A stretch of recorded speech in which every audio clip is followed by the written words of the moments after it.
Berita selanjutnya, Tribunor 7 jam diperiksa Kejati, Kadis SDM Maluku ungkap izin tambang SBB sudah lengkap. Usai sudah Kepala Dinas Energi dan Sumber Daya Mineral atau SDM Provinsi Maluku, Abdul Haris diperiksa di Kejaksaan Tinggi Maluku pada Senin 30 Maret 2026. Pemeriksaan ini berlangsung sejak pukul 10 pagi hingga setengah 6 sore.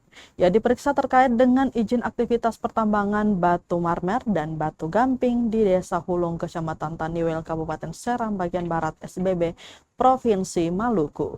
Ia pula meluruskan informasi bahwa dikatakan belum memiliki izin sejak 2025 itu tidak benar, sebab aktivitas perusahaan tersebut telah mengantongi izin sejak Februari 2025. Perizinan tersebut baik untuk izin tambang marmer atau tambang batu gamping. Untuk menggali bukti-bukti terkait kasus pertambangan itu, sejumlah pejabat daerah SBB telah diperiksa, yakni Kepala Dinas atau Kadis Lingkungan Hidup Albert Maulani, Kadis PTSP Abraham Tuhenai, dan juga Kepala Badan Pendapatan Daerah atau Bapenda Donald J. De Vretes. Tentu keterangan-keterangan para saksi sangat dibutuhkan untuk menduduki kasus tersebut lebih lanjut hingga menetapkan siapa yang sangat bertanggung jawab.